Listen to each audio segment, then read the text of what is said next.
नमस्कार, आप सभी दर्शकों का बहुत बहुत स्वागत है देश न्यूज के खास कार्यक्रम प्रेस वार्ता में। मैं हूं आपके साथ निशा। दर्शकों, प्रेस वार्ता में आज हम जानेंगे देश दुनिया की तमाम बड़ी खबर, बड़ी अपडेट। ऐसी कौन सी खबर है जो आज सुर्खियों में और अखबारों में प्रमुखता से प्रकाशित हुई है। हमारे साथ हमारे मेहमान एडिटर इन चीफ जय श्रीवास्तव जी, हमारे साथ एडिटर सूरज जी, हमारे साथ ज्ञानेश जी लखनऊ से, हमारे साथ उत्तराखंड से महेश जी हैं, जो तमाम जानकारी आप तक पहुंचाएंगे। और आज हम जानेंगे सबसे पहले अंतर्राष्ट्रीय खबरों में क्या कुछ खास है, क्या कुछ प्रमुखता से अखबारों में प्रकाशित हुआ है।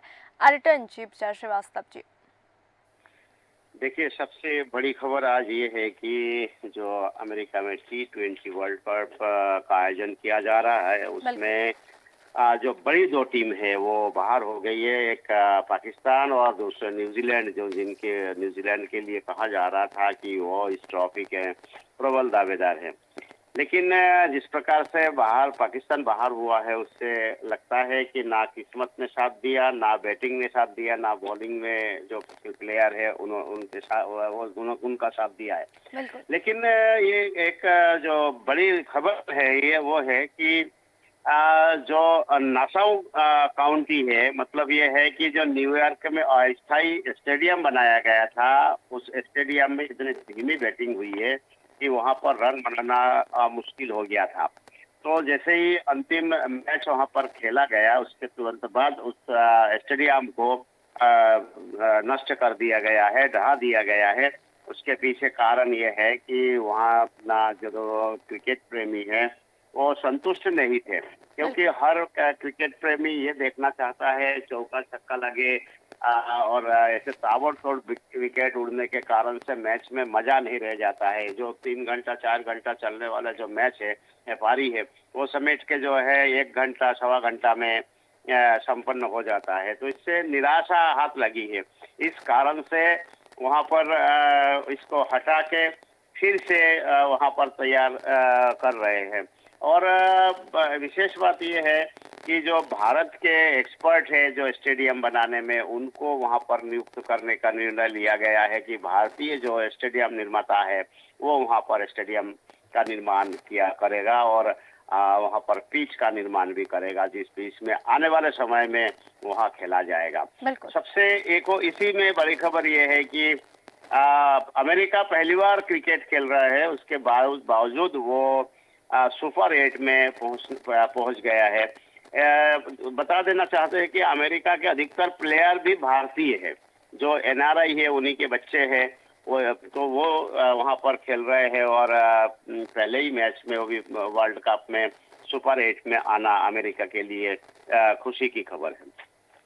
और दूसरा जो बड़ी खबर है वो भी अमेरिका के राजनीति से है कि जो डोनाल्ड ट्रंप है, डोनाल्ड ट्रंप ने जो बाइडेन को सर्वे में पिटते हुए काफी आगे निकल गया है।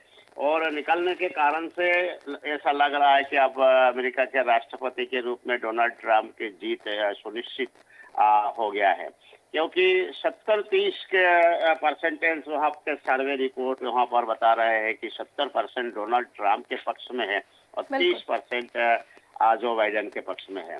तो आने वाले समय में देखने योग्य होगा कि कौन जीतता है, कौन उसमें वहाँ पर हारता है। बिल्कुल। इसके अलावा जो एक और खबर है कि जो 45 लोग कल इसमें आग से झुलस कर मारे गए थे कुवैत में, बिल्कुल। उनको लेके चिंतन मंथन चालू हो चुका है। और भी अभी कई लोग वहां पर अभी गायब है, ऐसा कहा जा रहा है। अनेक लोगों ने ये आरोप लगाया कि जो डेड बॉडी भारत लेके लाया गया है, उनमें उनके परिवारजनों के जो है डेड बॉडी नहीं है। हो सकता है कि वो अभी भी जीवित हो, लेकिन कोई संपर्क नहीं हो रहा है। हो सकता है कि वो जीवित ना हो, लेकिन उनकी डेड बॉडी उसमें शामिल ना होने के कारण से चिंता जताया है। बिल्कुल जी। इसके लिए भारत सरकार के विदेश राज्य मंत्री ने कुवैत सरकार से बात की और इसके आगे भी जो है और खोज उसमें जारी रखने के लिए उनसे अनुरोध किया है। जी निशा। जी बिल्कुल। और तमाम राष्ट्रीय स्तर की भी हम खबरें जान लेंगे कि राष्ट्रीय स्तर में आज क्या प्रमुख खास है और अखबारों में प्रमुखता से प्रकाशित किया गया है। एडिटर सूरज जी से। बिल्कुल निशा, इस समय केवल भारत में ही नहीं पूरी दुनिया में जिस बात की चर्चा हो रही है वो है G7 7 समिट। समिट। बिल्कुल। G7 समिट जो हो शिखर सम्मेलन चल रहा है उसमें 7 देश तो शामिल हैं जो G7 के मेंबर्स हैं, लेकिन भारत की विशेष उपस्थिति पूरी दुनिया में इस समय चर्चा का विषय है। और वो चर्चा का विषय इसलिए है कि जिस तरह से अब तक भारत G7 में 11वीं बार उपस्थिति दर्ज करा चुका है। खुद प्रधानमंत्री नरेंद्र मोदी 5वीं बार G7 में पहुंचे हैं। और सबसे बड़ी बात यह है कि G7 में भारत का दबदबा इस बार देखने मिल रहा है, भारत की छाप मिल रही है। क्योंकि जो मेलोनी है इटली की प्रधानमंत्री, उन्होंने न केवल प्रधानमंत्री नरेंद्र मोदी का बल्कि दुनिया भर से के देशों से आए हुए तमाम मेहमानों का स्वागत जो किया, अभिवादन किया, वो नमस्ते करके किया है। तो भारत की छाप वहां देखने मिल रही है। दूसरी तरफ भारत के लिए इसलिए भी खास है क्योंकि प्रधानमंत्री नरेंद्र मोदी के तीसरे कार्यकाल की यह पहली विदेश यात्रा है। और इसमें जिन मुद्दों पर बात होनी है वो प्रमुख मुद्दा माना जा रहा है यूक्रेन युद्ध का। यूक्रेन युद्ध के विषय पर इस समिट में विशेष चर्चा हो सकती है। और संभावना ये भी व्यक्त की जा रही है कि चूंकि जो G7 के राष्ट्र हैं उन सबके बीच यदि चर्चा होती है तो सबसे बड़ी बात है कि भारत का इसमें क्या पक्ष होगा। और भारत इसमें सेंट्रल भूमिका में रह सकता है, केंद्रीय भूमिका में रह सकता है कि भारत जो कहेगा वो बात सबको माननी पड़ेगी, क्योंकि दुनिया के देश मान चुके हैं। मैं बताना चाहूंगा कि जितने भी लोकतांत्रिक देश हैं उन सभी लोकतांत्रिक देशों में प्रधानमंत्री नरेंद्र मोदी सबसे सीनियर लीडर बन चुके हैं, क्योंकि वो तीसरी बार लगातार चुनकर के आए हैं और प्रधानमंत्री पद की उन्होंने शपथ ली है। दुनिया भर के जितने लोकतांत्रिक देश हैं उन सभी देशों में नरेंद्र मोदी सबसे सीनियर लीडर बन गए हैं, लगातार तीसरी बार वो चुने गए हैं। और बड़ी बात यह है कि जिस तरह से नरेंद्र मोदी इटली के अपुलिया पहुंचे और वहां उनका स्वागत किया गया, और जो जॉर्जिया मेलोनी है, क्योंकि जॉर्जिया मेलोनी से उनकी मुलाकात को लेकर के तमाम तरह के मीम सोशल मीडिया पे आ रहे थे। पहले वो जो सेल्फी थी, इससे पहले जब उनकी मुलाकात हुई थी और जॉर्जिया मेलोनी की ने जो सेल्फी ली थी वो सेल्फी भी बहुत चर्चा में रही है। और उसको लेकर के सोशल मीडिया पर बहुत तरह की चर्चाएं भी हुई हैं।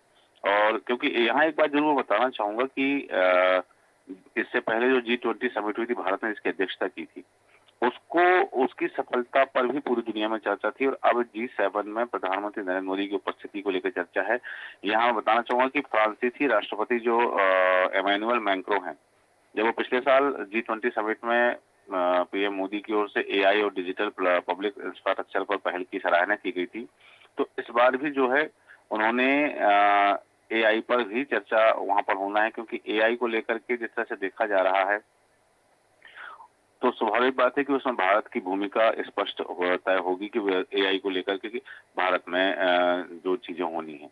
प्रधानमंत्री नरेंद्र मोदी ने कहा है हालांकि एआई की चर्चा पर कि तकनीकी पर जो है एकाधिकार नहीं होना चाहिए, किसी की मोनोपोली नहीं होना चाहिए कि कोई भी देश किसी एक तकनीक को अपना बना करके रखे। यदि उस किसी देश के पास कोई तकनीक है जो पूरी दुनिया के लिए बेहतर हो सकती है तो उसे सार्वजनिक किया जाना चाहिए और सब तक उसकी पहुंच हो जानी चाहिए।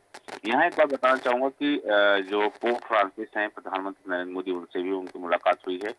हालांकि बाइडेन और ट्रूडो से अलग अलग चर्चा हुई है प्रधानमंत्री नरेंद्र मोदी की, क्योंकि मेलोनी से, मैक्रों से, अमेरिकी राष्ट्रपति जो बाइडेन, कनाडा के प्रधानमंत्री हैं ट्रूडो, और ब्रिटिश के जो पीएम है ऋषि सुनक, साथ ही यूक्रेन के राष्ट्रपति जेलेंस्की से उनकी चर्चा हुई है। अब जेलेंस्की से मुलाकात हुई है, गले मिले हैं, उनकी द्विपक्षीय वार्ता हुई है।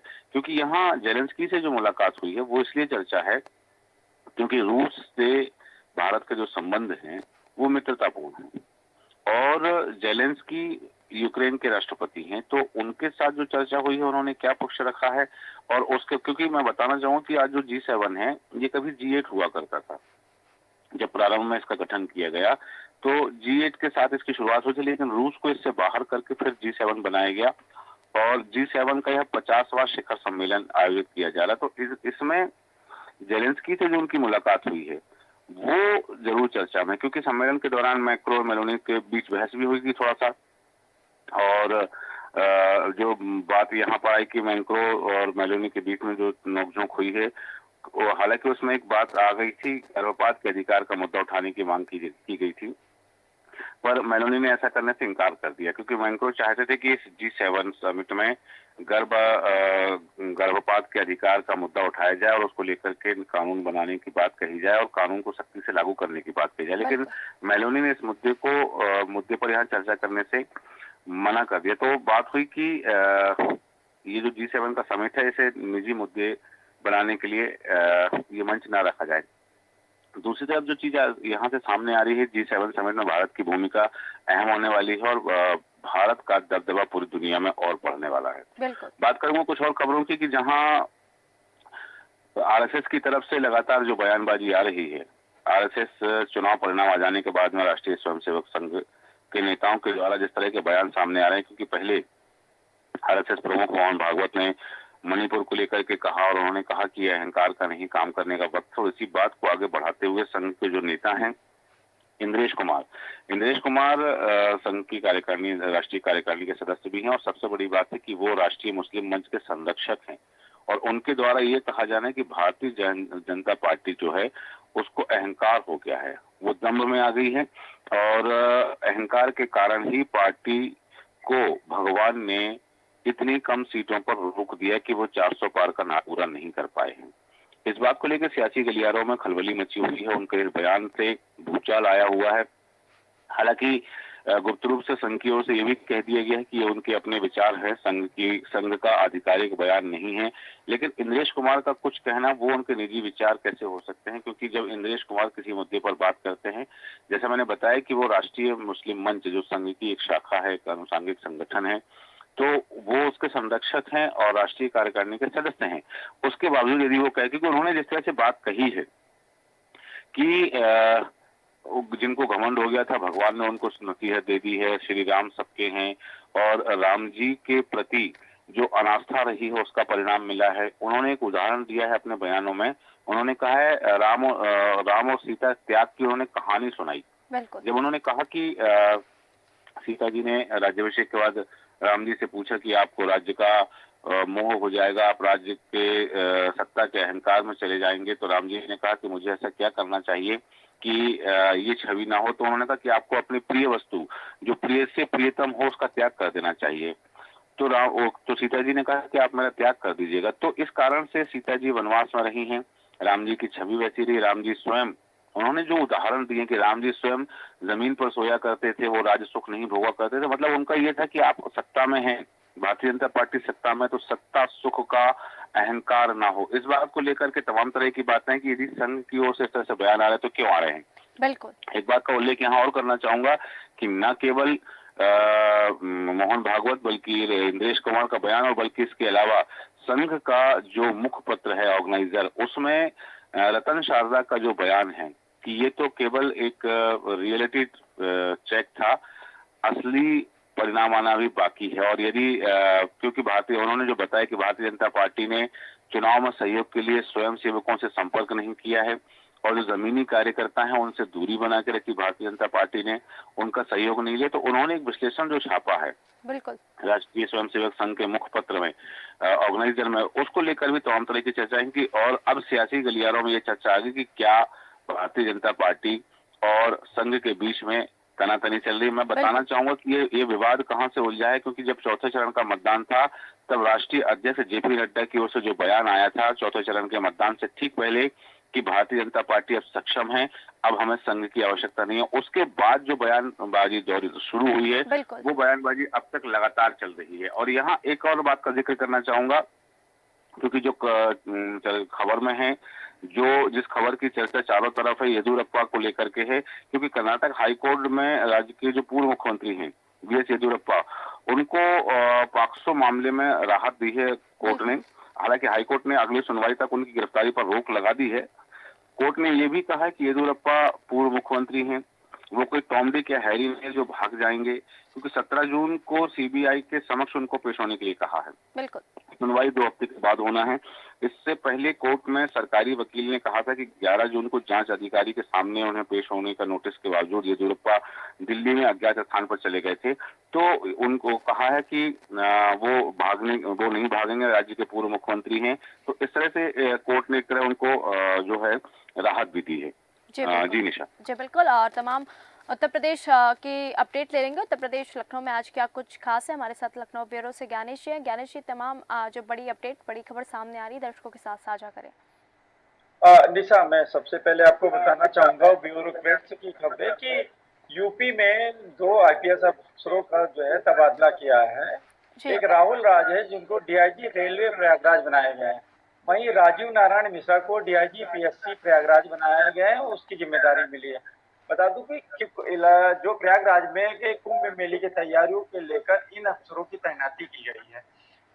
वहीं मैं बात करूंगा निशा की मुख्यमंत्री योगी आदित्यनाथ ने आचार संहिता खत्म होती एक बार फिर सख्त तेवर में नजर आए हैं और उन्होंने हाल ही में उच्च स्तरीय बैठक कर विभिन्न विभागों के अधिकारियों को तलब कर समीक्षा बैठक की और बिल्कुल। इस दौरान उन्होंने अधिकारियों को विभिन्न योजनाओं में प्रगति लाने के निर्देश दिए हैं।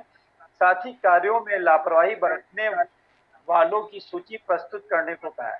बता दूं कि बैठक में मुख्यमंत्री ने राजस्व संबंधी मामलों में लापरवाही पर खासी नाराजगी जाहिर की है और उन्होंने तत्काल लापरवाह अधिकारियों के खिलाफ कार्रवाई करने का आदेश दिया। साथ ही 2 हफ्ते में रिपोर्ट मुख्यमंत्री कार्यालय में सौंपने को निर्देश दिए। बता दूं कि मुख्यमंत्री के निर्देश के बाद में राजस्व से जुड़े अधिकारी हरकत में आ गए हैं और राजस्व परिषद के जो चेयरमैन हैं रजनीश दुबे ने हाल ही में राजस्व से जुड़े मामलों की समीक्षा की है, जिसमें उन्होंने राजस्व संबंधी कार्यों में लापरवाही पर राजस्व अफसरों जैसे एडीएम, एसडीएम, नायब तहसीलदार और तहसीलदार स्तर के अधिकारियों को कारण बताओ नोटिस जारी कर जवाब मांगा है। वहीं मैं बात करूंगा निशा की जो हमेशा सुबह सभा के जो है मंत्री वो अपने बयानों को लेकर हमेशा चर्चा में रहने वाले मंत्री ओम प्रकाश राजभर का एक वीडियो वायरल हुआ है, जिसमें वो लोकसभा चुनाव में हार का ठीकरा प्रधानमंत्री और योगी आदित्यनाथ पर फोड़ रहे हैं। बिल्कुल। हालांकि पार्टी से जब बातचीत हुई तो उन्होंने इस वीडियो को फर्जी बताया है और मुख्य राष्ट्रीय प्रवक्ता जो अरुण राजभर ने शुक्रवार को कहा है कि करीब 5 मिनट का एक वीडियो वायरल किया गया है, जिसे आर्टिफिशियल इंटेलिजेंस के जरिए डीप फेक से उनकी आवाज में बनाया गया बिल्कुल। और वायरल वीडियो में राजभर कह रहे हैं कि अपने कार्यकर्ताओं से कह रहे हैं कि तमाम पार्टियों के नेता गठबंधन धर्म निभाना नहीं जानते, लेकिन हम लोगों ने ईमानदारी से गठबंधन का धर्म निभाया। जनता ने मोदी को और योगी जी को नकार दिया है। तो निशा बता दूं कि इस तरीके का जो वीडियो है उस पे सफाई दिया है अरुण राजभर ने। जी बिल्कुल। वहीं मैं बात करूंगा कि मुख्यमंत्री योगी आदित्यनाथ ने अधिकारियों को हमेशा चेतित करते रहते हैं उत्तर प्रदेश में। उन्होंने कहा है कि जो फील्ड में तैनात अधिकारियों को सीओजी फोन दिए गए हैं या जनता के लिए हैं, इसे 24 घंटे और 7 दिनों ऑन रखें। हर बिल्कुल। अधिकारी फोन स्वयं उठाए और किन्हीं कारण से अगर फोन नहीं उठा पा रहा है तो कॉल बैक करे। जी क्योंकि बता दूं निशा की सीओजी में कुछ जिनके पास में नंबर हैं वो अफसर ऐसे हैं, चाहे डीएम हो चाहे कप्तान हो, फोन नहीं उठाते और ना तो वो रिप्लाई करते हैं। तो कहीं न कहीं जो जनता है वो परेशान रहती है क्योंकि उनसे मिल नहीं पाती, अपनी बात को रख नहीं पाती। तो इस तरीके से उन्होंने कहा है कि अपनी समस्याओं, अपेक्षाओं को सुने और मेरिट के आधार पर उनका निराकरण करें। बिल्कुल। वहीं मैं जी बात करूंगी कि राजधानी लखनऊ में प्राइवेट जो हॉस्पिटल है लगातार शिकायतें आती रहती हैं। मेदांता हॉस्पिटल के एक वीडियो वायरल हो रहा था जिसमें मरीज को वेंटिलेटर मशीन पर दिखाकर बिल फर्जी बढ़ा दिया गया और बिल्कुल। मेदांता लखनऊ अस्पताल बिना वेंटिलेटर पर रखे मरीज के बिल में जोड़ दिया चार्ज। जी जब तीमारदारों ने हॉस्पिटल की चोरी पकड़ी तो आनंद फानन में बिल से हटाया वेंटिलेटर चार्ज। जी बिल्कुल। तो इस तरीके से राजधानी में लगातार शिकायतें आती रहती हैं। जी बिल्कुल। और उत्तराखंड में भी हम जान लेंगे क्या कुछ खास है, क्या कुछ बड़ी अपडेट आ रही है उत्तराखंड से। हमारे साथ महेश जी हैं। महेश जी, तमाम उत्तराखंड के अपडेट दर्शकों के साथ साझा करें। निशा जी, मैं बता दूं कि आरएसएस के नेता इंद्रेश कुमार का जो बयान था, उन्होंने कहा था कि जो अधिकारी हो गए उन्हें जनता ने 261 पर दिया। उस पर बाबा रामदेव ने कहा है कि इस तरह की भाषा शैली का इस्तेमाल न करें, ये देश के भेदभाव करने की नींव डालने जैसा होगा। इस तरह की भाषा का किसी तरह का भी कोई आरएसएस का नेता बयान न करे। बिल्कुल। दूसरा मैं बता दूं आपको कि जंगल में जो यहाँ आग लगी थी उत्तराखंड में, उसमें सीएम पुष्कर सिंह धामी बहुत सख्त हो गए हैं। उन्होंने कुमाऊं के 3 अफसरों को सस्पेंड कर दिया है और एक को अटैच कर दिया है। बिल्कुल। आपको बता दूं कि कल जो घायल थे उन्हें सफदरजंग एयर एम्बुलेंस से ले जाया गया था, वहां उनका ट्रीटमेंट चल रहा है क्योंकि उनकी हालत बहुत गंभीर है। दूसरे जो लोग 4 लोगों की मृत्यु हो गई थी उनको घर पे उनके घर पर प्रतिनिधि के रूप में सरकार के कुछ लोग गए हैं और उन्हें आर्थिक रूप से जो 10 लाख रुपए का आश्वासन सरकार ने दिया था उनको फॉर्मेलिटी के रूप में दिए गए हैं, ताकि उन्हें आश्वस्त किया है कि पूरे तरीके से सरकार उनके साथ खड़ी है। एक बहुत बड़ा उद्यान घोटाला निशा यहाँ चल रहा है। इसमें बवेजा को जो निदेशक बनाया गया था उसमें पूर्व मंत्री और वर्तमान मंत्री दोनों ने ही अपने हाथ खड़े कर लिए हैं कि उन्हीं की उसे नियुक्ति कैसे मिली है, क्योंकि वन मंत्री सुबोध उनियाल वर्तमान में वन मंत्री है। उन्होंने कहा कि उनकी नियुक्तियों को लेकर उनके पास कोई लेखा जोखा या कोई तरह का कोई जानकारी नहीं है। अभी वो बिल्कुल जांच करवा रहे हैं, जैसे ही इसकी जानकारी मिलेगी तो वो बताएंगे। जी। आपको बता दूं कि 4 धाम यात्रा के दर्शन के लिए अब किसी तरह का रजिस्ट्रेशन की कोई व्यवस्था बंद कर दी गई है। अब सीधे लोग रजिस्ट्रेशन करा सकते हैं और चारों धामों पर दर्शन कर सकते हैं। ये बहुत बड़ा एक कदम सरकार का माना जा रहा है, बिल्कुल क्योंकि इससे हर व्यक्ति जो इंतजार कर रहा था 4 धाम यात्रा करने के लिए, वो अब सीधे दर्शन कर सकता है। साथ ही बिल्कुल आपको जी। बता दूं कि कल सीएम ने जौली ग्राम में कालूवाला में सिंचाई हेड का एक शुभारंभ किया है और उन्होंने वहीं पर कालू शिव मंदिर में विशेष पूजा अर्चना की थी, ताकि प्रदेश में शांति बनी रहे और बिल्कुल व्यवस्था को बिल्कुल सुदृढ़ बनाया जा सके। जी। आपको बता दूं कि हरिद्वार में नारसन से सप्तऋषि तक लेकर के लगभग 130 सीसीटीवी कैमरे लगाए गए हैं और आपको ये भी विशेष बात दूं कि इसके लिए खुद एसएसपी और एसपी देहात तीनों लोग पूरी मॉनिटरिंग कर रहे हैं, ताकि क्राइम को कम किया जा सके। क्योंकि कावड़ मेला आने वाला है, उसकी तैयारी के लिए सबसे पहले निगरानी कर रही है ताकि किसी भी श्रद्धालु को जो यात्रा में आता है उसको कोई कठिनाई ना हो और किसी तरह की कोई व्यवस्था में तो व्यवधान ना हो। इसके लिए बिल्कुल जी। सीधे कप्तान अपनी मॉनिटरिंग कर रहे हैं। बिल्कुल आपको एक बात और बता दूं निशा, कि कल एक बद्रीनाथ धाम से एक दंपत्ति आ रहे थे, उनको एक महिला की हालत बिगड़ी, उसको वहां के एसडीआरएफ में व्यवस्था बनाने के लिए नजदीकी मेडिकल ले गए। वहां पर इलाज के दौरान उसकी मृत्यु हो गई। जी। बिल्कुल बिल्कुल बहुत बहुत धन्यवाद महेश जी तमाम कैसी उत्तराखंड की अपडेट देने के लिए। हमारे साथ ज्ञानेश जी जिन्होंने तमाम उत्तर प्रदेश की अपडेट साझा की। अंतर्राष्ट्रीय खबरों पर हमारे एडिटर इन चीफ जय श्रीवास्तव जी ने प्रकाश डाला और राष्ट्रीय स्तर की तमाम बड़ी अपडेट एडिटर सूरज जी ने बताया। तो दर्शकों, आज प्रेस वार्ता में हमने जाना देश दुनिया की तमाम बड़ी खबर, बड़ी अपडेट। प्रेस वार्ता में फिर मिलेंगे नई खबरों के साथ, नई सुर्खियों के साथ। देखते रहिए देश न्यूज़। नमस्कार।